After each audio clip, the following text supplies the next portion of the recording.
O Senhor esteja convosco. Ele está no meio de nós. Anúncio da boa nova de nosso Senhor Jesus Cristo, segundo Lucas. Glória a vós, Senhor. Naquele tempo, disse Jesus aos seus discípulos: Não tenhais medo, pequenino rebanho, pois foi do agrado do Pai dar a vós o reino. Vendei vossos bens e dai esmola. Fazei bolsas que não se estraguem, um tesouro no céu que não se acabe. Ali o ladrão não chega e nem a traça corrói. Porque onde está o vosso tesouro, aí também estará o vosso coração. Que vossos rins estejam cingidos e as lâmpadas acesas. Sede como homens que estão esperando o seu Senhor voltar de uma festa de casamento, para lhe abrirem imediatamente a porta, logo que ele chegar e bater. Felizes os empregados que o Senhor encontrar acordados quando chegar. E em verdade eu vos digo, ele mesmo vai cingir-se, fazê-los sentar-se à mesa e passando os servirá. E caso ele chegue à meia-noite ou às 3 da madrugada, felizes serão se assim os encontrar. Mas ficais certos, se o dono da casa soubesse a hora que o ladrão iria chegar, não deixaria que arrombasse a sua casa. Vós também ficai preparados, porque o Filho do Homem vai chegar na hora em que menos o esperardes. Então Pedro disse: Senhor, tu contas esta parábola para nós ou para todos? E o Senhor respondeu: Quem é o administrador fiel e prudente que o Senhor vai colocar à frente do pessoal da sua casa para dar comida a todos na hora certa? Feliz o empregado que o patrão, ao chegar, encontrar agindo assim. Em verdade, eu vos digo, o Senhor lhe confiará a administração de todos os teus bens. Porém, se aquele empregado pensar, meu patrão está demorando, e começar a espancar os criados e as criadas, a comer e a beber e a embriagar-se, o senhor daquele empregado chegará num dia inesperado, numa hora imprevista, e ele o partirá ao meio e o fará participar do destino dos infiéis. Aquele empregado que, conhecendo a vontade do seu senhor, nada preparou nem agiu conforme a sua vontade, será chicoteado muitas vezes. Porém, o empregado que não conhecia esta vontade e fez coisas que merecem castigo, será chicoteado poucas vezes. A quem muito foi dado, muito será pedido. A quem muito foi confiado, muito mais será exigido. Palavra da salvação. Que as palavras do Santo Evangelho perdoem os nossos pecados. Podem sentar um pouquinho. Vou começar pelo fim. Normalmente eu começo pelo começo. Hoje eu vou começar pelo fim. Do fim para o começo hoje. Versículo 48. Porém, um empregado que não conhecia esta vontade e fez coisas que merecem castigo, será chicoteado poucas vezes.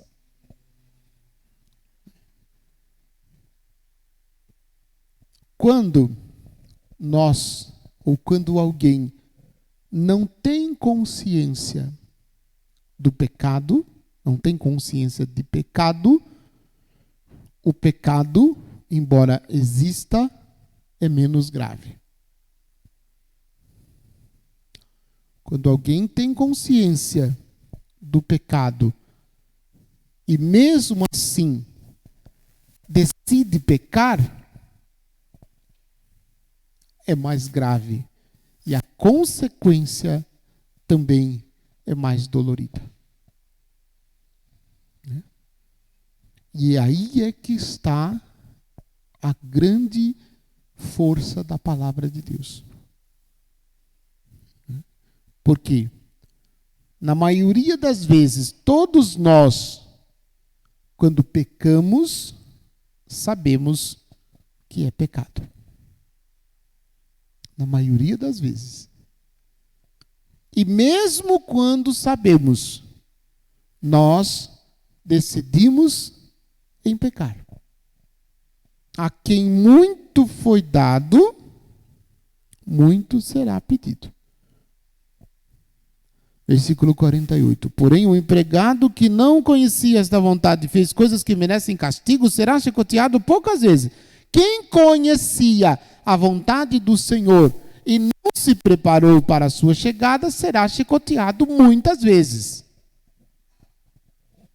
Quem não conhecia e fez coisa que merecia castigo, será chicoteado poucas vezes. A quem muito foi dado, muito será pedido. A quem muito foi confiado, muito será exigido. No fundo, nós todos temos pavor desta palavra exigido. A gente não quer que ninguém exija nada da gente. Se alguém, quem quer que seja, exija alguma coisa da gente, a gente começa a perder as estribeiras.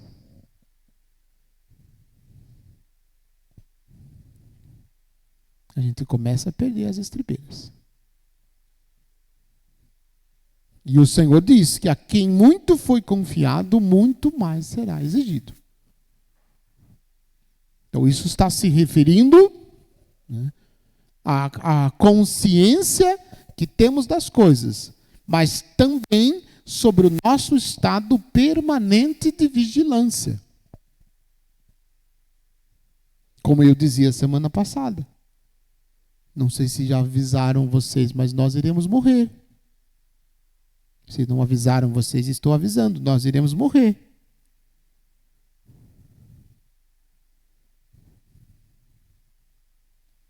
Né?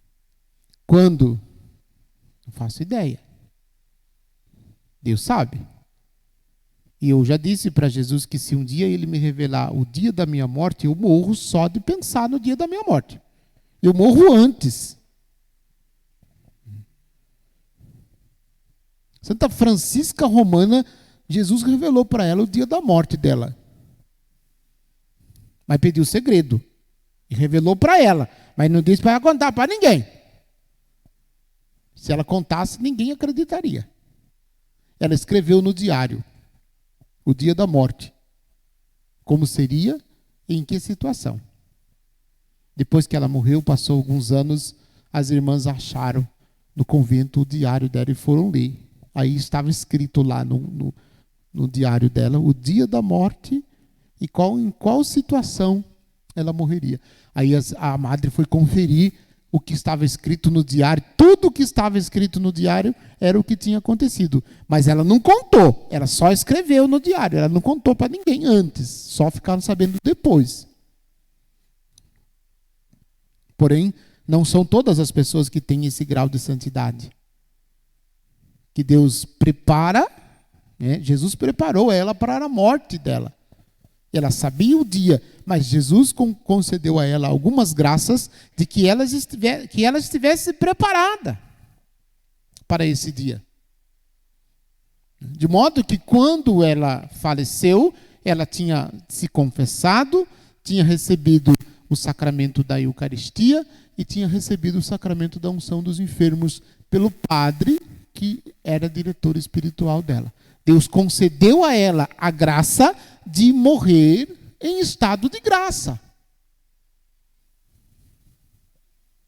Mas isso é só Santa Francisca Romana, não é todo mundo que tem essa oportunidade. Portanto, para nós temos que estar constantemente em estado de vigilância. Para que este dia, quando chegar, a gente esteja preparado. Como a gente não sabe que dia que vai ser, a gente tem que estar preparado a todo instante. E isso nos faz entender a profundidade da conversão que nosso Senhor exige de nós, todos os dias, sempre de novo e a cada dia um pouquinho mais. É assim que tem que ser a nossa busca de conversão.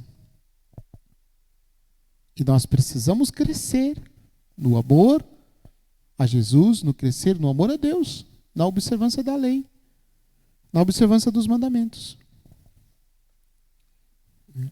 Vou comentar só esses 2 versículos do Evangelho. O restante não há necessidade de comentar. Fica por conta do Espírito Santo completar no seu coração depois o que o padre não comentou. Aí, diante disso, nós olhamos para a segunda leitura da carta aos Hebreus, capítulo 11, que nós ouvimos nesta missa. É fantástica essa leitura. A carta aos Hebreus é sensacional. É de uma profundidade desconcertante. E aí, o texto que nós acabamos de ouvir cita algumas coisas importantes sobre a fé. Eu vou citar alguns versículos aqui. Foi pela fé também que Sara, embora estéril, já de idade avançada, se tornou capaz de ter filhos, porque considerou fidedigno o autor da promessa. Versículo 12. É por isso também que de um só homem, já marcado pela morte, nasceu a multidão, comparável às estrelas do céu, inumerável como a areia das praias do mar. Todos estes seres morreram na fé. Não receberam a realização da promessa, mas puderam vir de longe e se declararam estrangeiros, migrantes nesta terra. Os que falam assim demonstram que estão buscando uma pátria. E se lembrassem daquela que deixaram, até teriam tempo de voltar para lá. Mas agora eles desejam uma pátria melhor, isto é, a pátria celeste. Isso é impressionante. Sem falar na definição de fé que aparece no início da leitura do capítulo 11, versículo 1. Tem uma definição clara. O que é fé? O que é ter fé? Está lá no capítulo 1, capítulo 11, versículo 1. Você releia depois a definição de fé. É essa definição que a igreja até hoje insiste. Mas notem o detalhe importante. Em nome da fé, desejam e desejamos nós também uma pátria melhor, isto é, a pátria celeste. É só por isso que nós precisamos nos converter. É só por isso que nós precisamos mudar de vida. Por quê? Porque a nossa pátria permanente não é aqui. Nós estamos fora de casa. Nós somos estrangeiros aqui, neste mundo. Como diz aquela letra daquela música que a gente canta de vez em quando, que o povo gosta de cantar. A vida, parceiro, é trem-bala. Somos todos passageiros prestes a partir.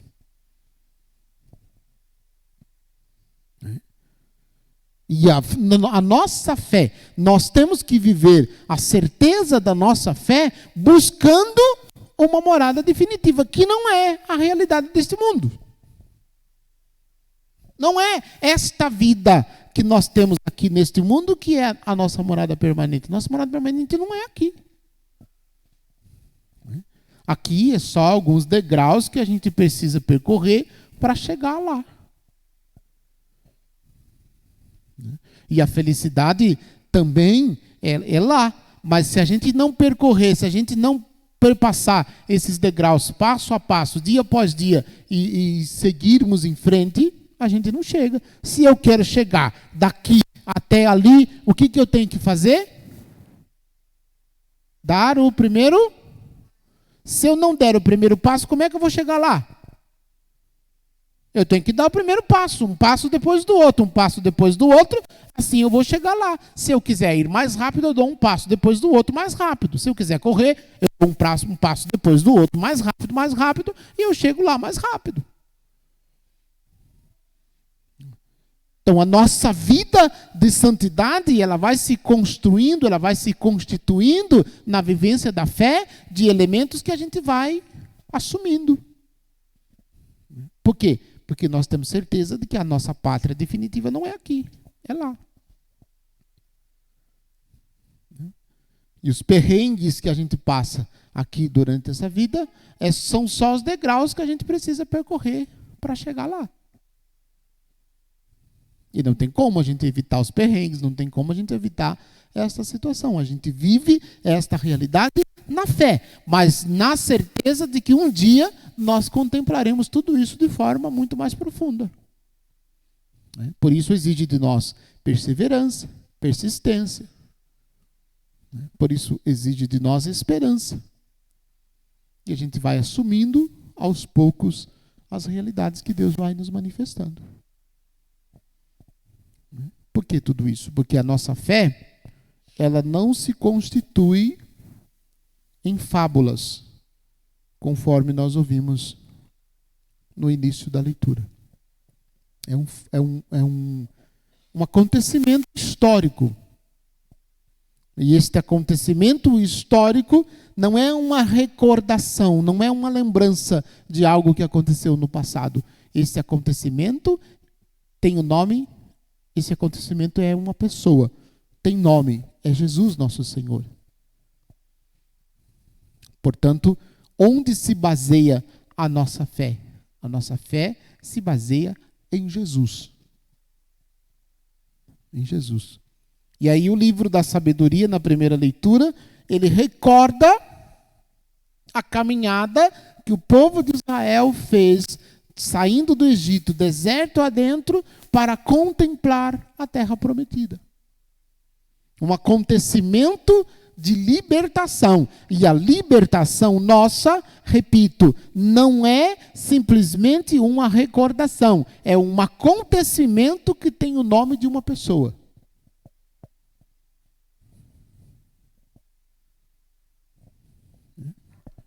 O padre fala disso, parece que dá até um nó na cabeça da gente. Mas de que o padre está falando? Eu estou falando de Jesus.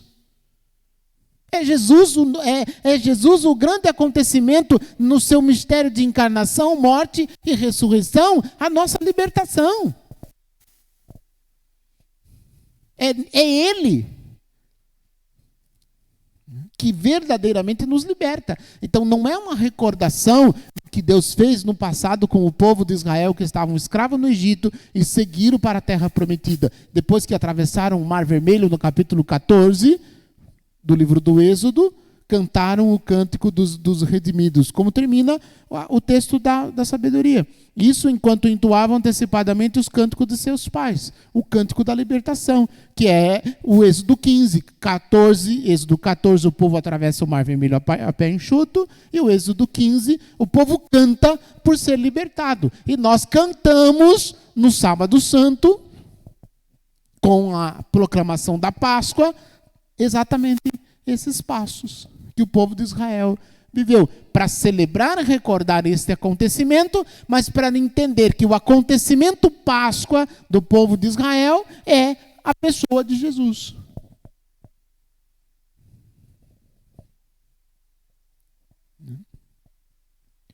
O povo da comunidade Santa Clara, que eu deixei de citar, então de noite vocês vejam a homilia do padre para responder a pergunta que o padre fez na missa, tá?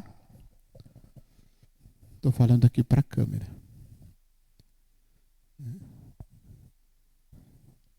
Então é um acontecimento. E este acontecimento é uma manifestação de amor de Deus para com o seu povo. Por quê? Qual é o refrão do salmo que nós cantamos? Feliz o povo que o Senhor escolheu por sua herança. Feliz o povo que o Senhor escolheu por sua herança. E que povo é esse? Que povo é esse que o Senhor escolheu por sua herança? Somos nós. E a resposta já é... Porque antes de Jesus, como se fazia para fazer parte do povo de Deus? Precisava ter nascido em uma das tribos de Israel. As 12 tribos de Israel, os 12 filhos de Jacó. Cada um deles tem o nome de uma tribo. Então, antigamente, para fazer parte do povo de Deus, precisava ter nascido dentro de uma dessas tribos. Com a chegada de Jesus, como é que faz para fazer parte do povo de Deus? Para fazer parte do povo de Deus é pela fé em Jesus Cristo. Então, depois de Jesus Cristo, pela fé, através do sacramento do batismo, nós nos tornamos o povo de Deus. O novo povo de Deus. A igreja é o novo povo de Deus. Este é o povo que o Senhor escolheu por sua herança. Feliz é o povo que o Senhor escolheu por sua herança. E notem a surpresa nesta frase. Quem que pode escolher a sua herança? Nós não podemos escolher a herança. Bendito seja Deus por aqueles que deixaram para nós herança. Porque muitos de vocês receberam heranças dos seus antepassados. Eu recebi só boleto.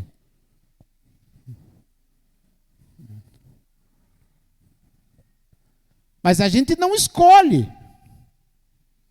Se a gente tem herança, a gente não escolhe. A gente recebe aquilo que os outros deixaram.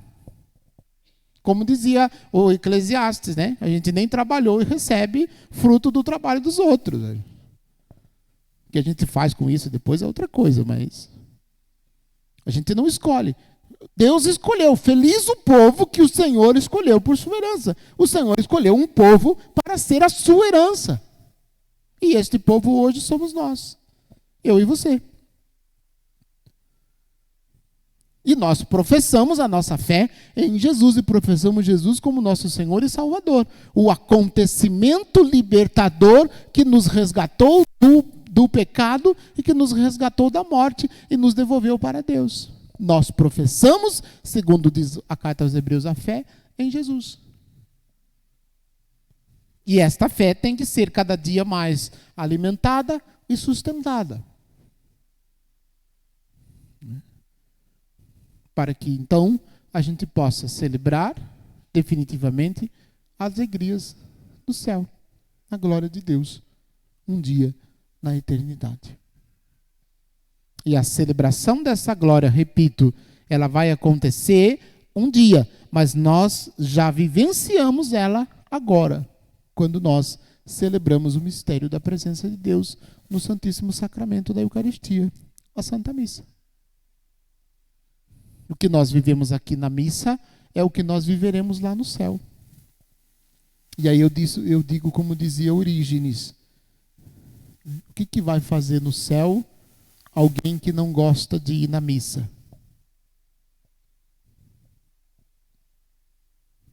Vai fazer o que lá no céu? Quem não gosta de ir na missa? Porque lá no céu nós viveremos sem estar escondido no véu do sacramento a realidade que nós vivenciamos na missa. Aqui está escondido pelo véu dos sacramentos. Lá não. Lá não estará mais escondido pelo véu do sacramento. Então é esta fé, a certeza daquilo que não se vê. A certeza daquilo que não se vê, que nós ouvimos na carta aos Hebreus, que tem como fundamento Jesus nosso Senhor. A base da nossa fé é Jesus, a nossa fé tem origem em Jesus. E que eu acabei de dizer que é o acontecimento libertador, que libertou o povo de Israel escravo no Egito e que nos libertou da morte, pela sua morte na cruz nos libertou da morte, para que nós pudéssemos professar a nossa fé e professar a fé dos apóstolos e caminhar rumo ao céu. E aí você diga agora para o seu vizinho da direita e da esquerda, só para terminar, e aí? Vai encarar? E aí? Vai encarar? Está disposto? Está disposta?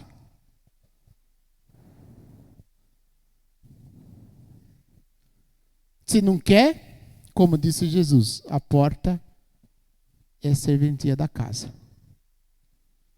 Naquele capítulo 6 do Evangelho de João, quando os discípulos de Jesus e todos os outros discípulos começaram a ir embora, porque Jesus disse que ele era o pão da vida que desceu do céu. E Jesus olha para os discípulos e pergunta para os discípulos assim: e vocês? Também não querem ir embora? Pedro responde: a quem iríamos, Senhor? Só tu tens palavra de vida eterna. E aí você pode responder isso, né? A quem iríamos, Senhor? Só tu tens palavra de vida eterna. Esta é a fé da igreja. Parece dia de batismo, né? Esta é a fé que da igreja recebemos e que sinceramente professamos, razão de nossa alegria em Cristo Jesus. Creio em Deus, Pai Todo-Poderoso,